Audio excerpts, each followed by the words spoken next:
জুলাই এখন মানে মানুষের কাছে এটা একটা গালি হয়ে গেছে গো। এখন আপনি দেখবেন ফেসবুকের মধ্যে ঢুকলে সবাই জুলাইয়ের কথা বলে গালিগালাজ করতেছে। মানে জুলাই, মানে এরা জুলাইয়ের লগে 1971 বা স্বাধীনতা যুদ্ধ এগুলারে মিলানোর চেষ্টা করতেছে বা কম্পেয়ার করতে চেষ্টা করতেছে।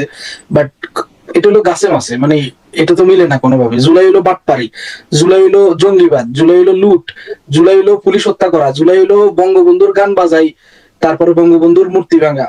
জুলাই নিয়ে মন্তব্য যেগুলো আপনি দেখেন, এই যে এরা জুলাইরে পুঁজি করি, এদের যে উপদেষ্টা হয়েছে, উপদেষ্টা পিএস এরা শত শত কোটি টাকার দুর্নীতি করছে। মানে যেগুলো বাদ খাইতে বাতাইতো না, ঠেং মিলে ফিরতে না, এগুলো অঙ্গা হাজার কোটি টাকার মালিক, লাইক শত কোটি টাকার গাড়ি চলে। তো এই জুলাই হলো, এইটা হলো এক নম্বর বাট পারে। দ্বিতীয় নম্বরে দেখেন, এই যে জুলাইয়ের পুঁজি করি দেশের কোনো উন্নতি বা অগ্রগতি কোনো কিছু এরা করতে পারে নাই। এই জুলাইয়ের পরে আইন শৃঙ্খলার বাহিনী, আইন শৃঙ্খলার কি একটা অবনতি হয়েছে।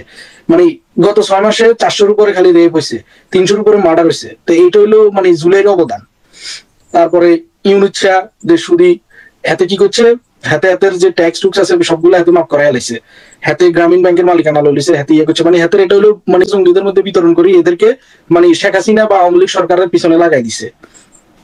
তারপরে জুলাইয়ের আন্দোলনটা ছিল কি লই, জুলাইয়ের আন্দোলনটা ছিল কোটা আন্দোলন, মুক্তিযুদ্ধের নাতিপুতনিরে শেখ হাসিনা কোটা দেব, এটা লাই বলি। তো এই কোটা আন্দোলনের অংশগ্রহণ করি, কোটা আন্দোলনের টাইমতে টাইমতে এটারে সরকার বিরোধী আন্দোলন নামা হয়েছে। তারপর হিগুন যে দাবি করে হিগুনের এই মরছে সেই মরছে। এখন আইন শৃঙ্খলা বাহিনীর উপরে যখন আপনি আক্রমণ করবেন, যখন এদেরকে আপনি মারতে চেষ্টা করবেন, আইন শৃঙ্খলা বাহিনী কি মানে আপনাদের চুমা দিব? অবশ্যই ওরা ওদের যে আত্মরক্ষার জন্য ওরা অস্ত্র ব্যবহার করছে। তার মানে এই না যে এই জুলাই লাল বন্দর গুলার মারি গেছে, এইগুলারে এই যে জামাইচ্ছা বিএনপি জঙ্গিরা এদেরকে মারি ইন্টারন্যাশনালি এটা প্রেজেন্ট করছে যে আওয়ামী লীগ সরকার এদেরকে নির্বিচারে মারছে, গুলি করছে। এই জন্য বহির্বিশ্ব থেকে হয়তো আওয়ামী লীগ তখন একটা চাপে ছিল, মানে বিকজ মানুষ এগুলো দেখতেছে আর অনলাইনে দ্রুত এই রুমর গুলো স্প্রেড হয়েছে। তো জুলাইয়ের মানে আপনি আমার একটা ভালো দিক দেখাইতে পারবেন না, বা বাংলাদেশের একটা মানুষ ভালো দিক দেখাইতে পারতো না। মানে বাংলাদেশের মানুষের জন্য 1 বছরে ডক্টর ইউনূস শাহ কি একটা কাজ করছে, মানে এটা একটা উদাহরণ দেওয়া যায়। মানে এরকম কোন একটা কাজ নাই। আমরা দ্রব্য মূল্যের উদ্যোগতি, মানে এগুলো তো সব জুলাইয়ের ফসল। তারপরে আপনি দেখেন এই যে জুলাইতে যে পরিবারগুলা মানে বলতেছে যে তারা যোদ্ধাগো মা বাবা, এরা হইলো সবগুলো টাকার লোভী। এই যে আবু সাইদটা মরে গেছে, দেন হাতের মা গতকালকে এক নিউজে বলতেছে কি সে ঠিক মতো টাকা পাইতেছে না, তারা টাকা দিতে, অথচ এদের ফ্যামিলিরে কোটা লোটা ব্যাগগুলা দিই, ফ্যামিলির এস্টাবলিশ করে চাকরি দিই, 30 লক্ষ টাকা এককালীন দিই, মানে বিশাল অবস্থা যে কোটা। তারপরে সংখ্যালঘুর বিভিন্ন ধরনের ধর্মীয় মানে ব্লেম দিয়ে ইগুনের মন্দির ভাঙছে, সংখ্যালঘু বেডিরে কদিন আগে রেপ করছে, তারপরে বাপ ছেলের মাথা কামাই দিছে। এসব তো জুলাই জঙ্গিরা করছে। জামাইচ্ছা বিএনপি এমন ভাবে মাথা সারা দিয়ে উঠছে, মানে আফগানিস্তান ফিলিস্তানি কিন্তু বাংলাদেশ আমরা ছাড়াই গেছে। বাংলাদেশের মানুষের বিন্দুবত্ত নিরাপত্তা নাই। বাংলাদেশের মানুষ এখনকার হাঁটতে গেলে আমরা শেখ হাসিনার আমলে ভালো আছিলাম। তাহলে আপনি জুলাইটারে কিভাবে আমরা রেসপেক্ট আসবো, বা জুলাইটারে কিভাবে সম্মান দিবেন? আর একটা স্বাধীন দেশ দ্বিতীয়বার কিভাবে স্বাধীন হয়? মানে একটা রাজনীতিক ফাইটিং রাজনীতির একটা মানে যুদ্ধের ময়দানটা তুমি এটা স্বাধীনতা যুদ্ধ বানাই দিবা, এটা তো বাংলাদেশের মানুষ মানি নেবো না। তো জুলাই থেকে মানুষ কি পাইছে? মানে জুলাই টকে টকি আবার এই যে এনসিপি দল গঠন করছে, জুলাইরে মানে ইয়া করি সামনে রাখি, তারা বাংলাদেশের এমপি মন্ত্রী প্রধানমন্ত্রী হয়তো চায়। এই যে নাহিদ, তার বাবা শিশু দর্শন করি, তার বাবার ভিডিও আছে, আমি ফেসবুকের মধ্যে দিছি। একটা কুলাঙ্গারের ছেলে সেই বাংলাদেশের প্রধানমন্ত্রী হইতে চায়, এখনো ভিডিওটা আছে। তার নিজের শিক্ষা প্রতিষ্ঠানে ছাত্রবাদে সে মাই খাইছে, তার বাবা খিলক্ষেত বসে বসে এখনকার দুর্নীতি করে, ওইখানে সে বাংলাদেশের প্রধানমন্ত্রী। AK-47 মতো ভয়ঙ্কর অস্ত্র ম্যাগজিন লই হাতে এয়ারপোর্ট হারিয়ে যায়, হাতে তো বাংলাদেশ দেখে এত বাঁচি গেছে। হাতে এটা যদি তার কৃষ্ণের কোথায় যেতে লাগছে হিয়ানে গেলে মানে বাংলাদেশের সম্মানটা কই যেত, হাতে যেহেতু রাষ্ট্রের একটা ইয়ের মধ্যে পড়েছে বা হাতের অবস্থানটা কই যেত। এরা তো হলো জঙ্গি, এরা প্রতিনিয়ত অস্ত্র ক্যারি করে।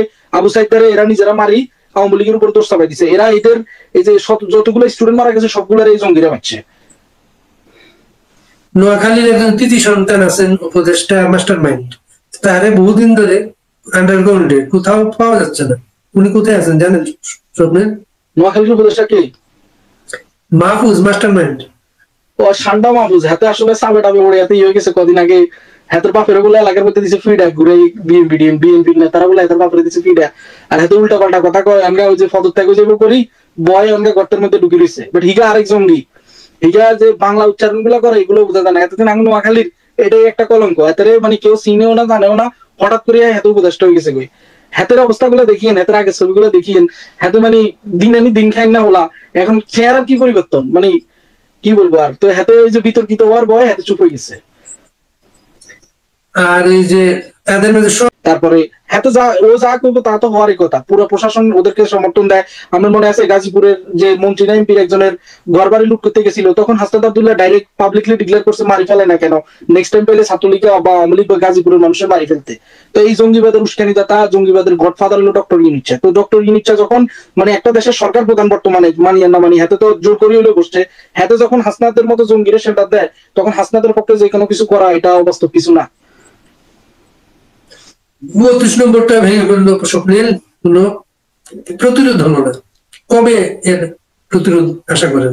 ধানমন্ডি 32 যেটা, এটা বঙ্গবন্ধু স্মৃতি বিজড়িত একটা বাড়ি, এটার প্রতিরোধ প্রতিবাদ এবং এটার প্রত্যেকটা ইটের হিসাব এরা দিব।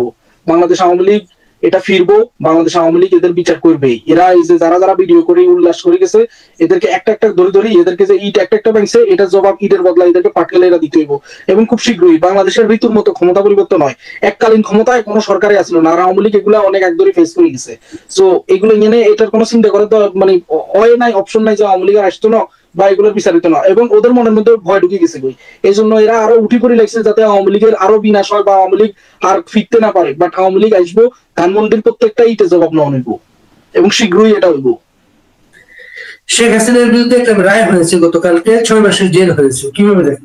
শেখ হাসিনা নাই, শেখ হাসিনার কোনো উকিল নাই, যা কথা বলার সুযোগ নেই। যেখানে আওয়ামী লীগ আজকে কোণঠাসা, যেখানে আওয়ামী লীগের নেতা কর্মীরা মিথ্যা মামলায় জেলে চলে যেতেছে, মারি ফেলতেছে, ইয়ে ধরে ফেলতেছে, শেখ হাসিনার ওরা যদি ফাঁসির রায় দিয়ে দেয়, এটা নিয়ে কথা বলা মানে পুরাই অযৌক্তিক, সময় নষ্ট করা। এরা এখন যেমন খুশি তেমন সাজা ভাবে দেশ চালাইতেছে। সো আমরা এগুলা কেয়ার করি না, কারে সাজা দিল ইয়ে করলো এগুলাতে কোনো কিছু যায় আসে না। সাজা দেওয়ার মতো ইউনিটটা কি মানে জনগণের ভোটে হয়েছে, 18 কোটি মানুষের সমর্থন আছে, গুটি কয়েকটা মানুষ ঢাকায় থাকে, জামাইচা জঙ্গি বিএনপির সমর্থনে এখনো ক্ষমতায় পড়েছে, হাতে আদালত বানাইতেছে, হাতে রায় দিতেছে, হাতে সাজা শুনাইতেছে। এগুলো হলো একটা হাস্যকর ব্যাপার।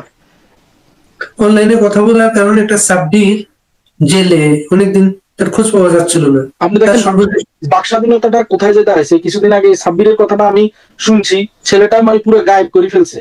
এই অনলাইনের মধ্যে আওয়ামী লীগের পক্ষে বা মুক্তিযুদ্ধের পক্ষে কথা বলতো, ইউটিউবে ছোট্ট একটা চ্যানেল ছিল।